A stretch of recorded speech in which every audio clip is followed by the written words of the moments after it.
La prescription connectée est une prescription faite par le médecin sur le logiciel DXCare. Elle précise le type d'analyse et le moment de les effectuer. L'infirmière, en consultant son plan de soins, prend connaissance de ces analyses et grâce aux renseignements cliniques remplis par le médecin ainsi que ceux que l'infirmière pourra mettre au moment du prélèvement, température, dernière prise de médicaments, le laboratoire pourra gérer au mieux les analyses avec d'éventuels appels et ou déclenchement d'analyses complémentaires.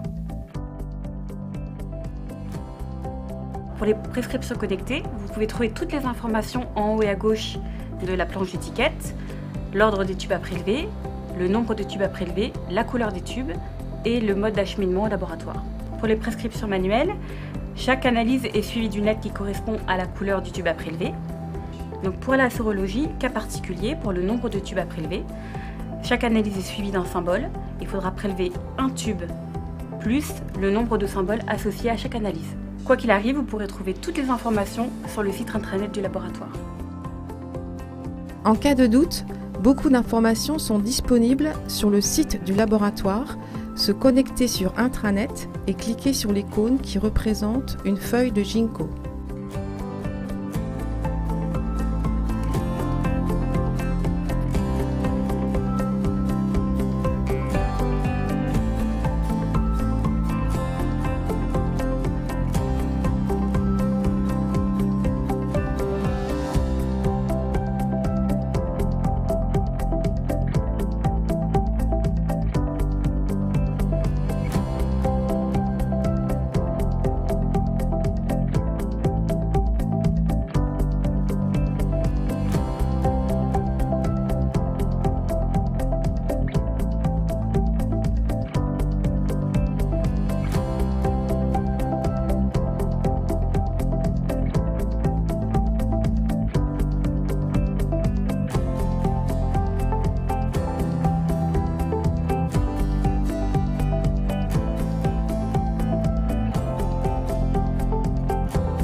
Madame.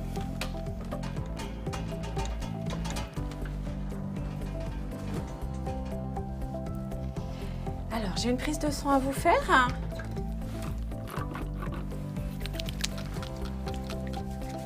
Je vais vérifier votre identité avec vous. Je suis Sarah Pell.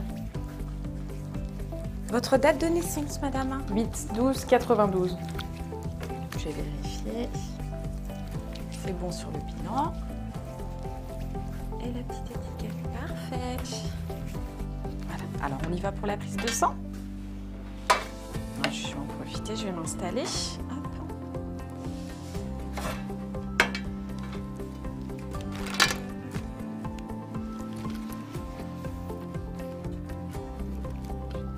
Ça sert un petit peu, hein? Ça va? Ok.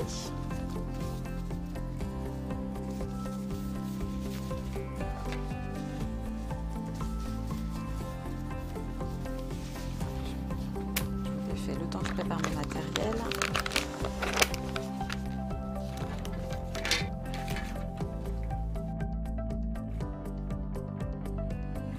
Alors l'ordre des tubes, très important de coupler un tube d'amorce avec le tube bleu de coagulation.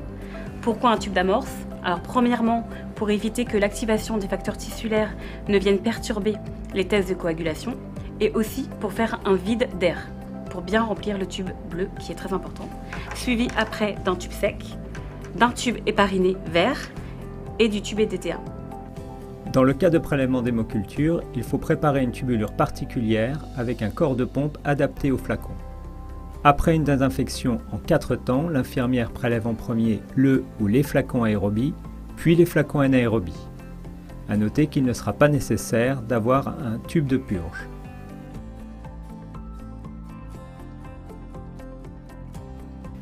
Il est indispensable de noter la voie d'abord, la date et l'heure du prélèvement. En cas de prescription connectée, ces éléments sont présents sur la planche d'étiquette. Quant aux étiquettes des flacons, elles doivent être collées sur la planche d'étiquette ou sur le bon de demande, dans l'ordre du prélèvement. Le remplissage doit être de 10 ml pour les flacons adultes, se référer au marquage présent sur les flacons. L'étiquette du patient doit être strictement placée à l'endroit dédié, au risque de gêner la suite de l'analyse.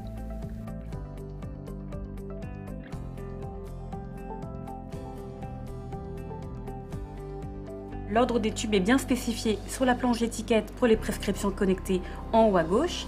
Pour les prescriptions manuelles, vous retrouverez l'ordre des tubes à droite. Attention surtout aussi à la date de péremption sur les tubes et aux conditions de conservation des tubes dans les services. Les risques associés à une mauvaise technique de prélèvement sont l'hémolyse et le caillot au niveau du sérum. Pour cela, il faut poser le garrot en moins d'1 minute de façon temporaire pour éviter une stase veineuse ou une occlusion de la veine. Il faut aussi éviter les cathéters veineux périphériques.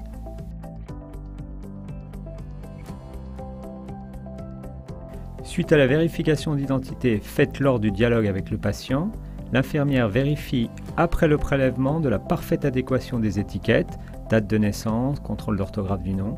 Ce n'est qu'après que l'infirmière pourra coller les étiquettes sur les tubes. Attention à l'étiquetage des tubes, n'oubliez pas que ceci n'est pas un tube mais un patient, à bien étiqueter à l'horizontale en laissant une fenêtre de vue pour voir la quantité de sang prélevé.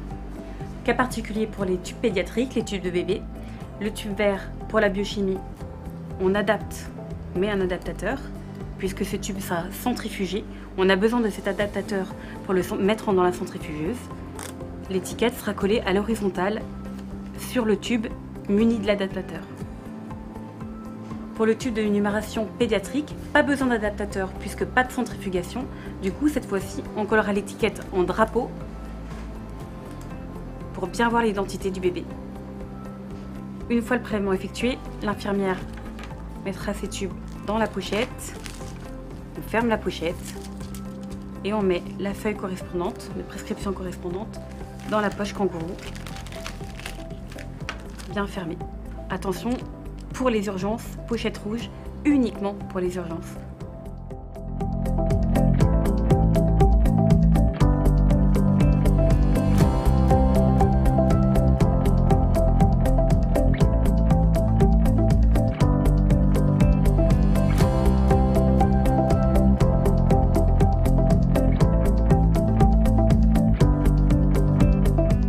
L'impact d'un bilan non validé sera une prise en charge tardive ou absence de prise en charge, une redondance des examens où le médecin devra represcrire un bilan.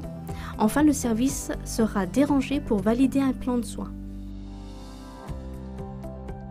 La cartouche doit être parfaitement fermée et le contenu raisonnable afin que le poids ne soit pas excessif. Positionnez d'abord la cartouche dans la station, puis tapez le code de la destination. En cas de voyant rouge allumé, ne pas utiliser la station, appelez le laboratoire. Une seule cartouche peut transiter, ce qui peut paraître long. Si le pneumatique est occupé et que le prélèvement ne peut attendre, vérifiez si le passage de coursier est imminent, sinon appelez au SPIMOVE. Si le prélèvement n'est pas urgent, le déposez dans le bac prévu à cet effet.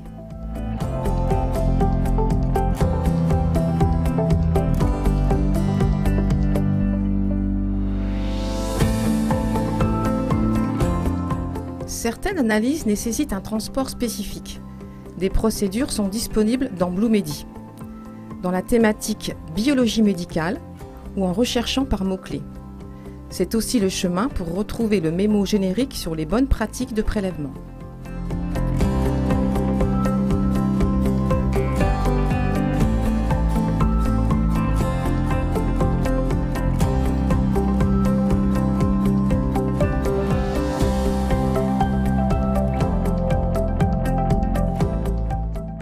Le préanalytique représente 85% de non-conformité. Une bonne pratique n'est pas simplement une pratique qui est conforme, mais c'est une pratique qui a fait ses preuves et permet d'obtenir de bons résultats. Avant de prélever, je m'assure des conditions de stockage et de la date de validité des récipients. Je vérifie les conditions préanalytiques. Je respecte l'ordre des tubes. Je respecte les proportions anticoagulants et sang. J'homogénéise par 5 à 10 retournements. J'étiquette au lit du patient. Je valide mon geste à l'informatique. Je retrouve toutes ces informations sur Bloomedy dans les bonnes pratiques de prélèvement. Le respect des bonnes pratiques concourt à la qualité, la sécurité et au bien-être du patient qui est notre priorité.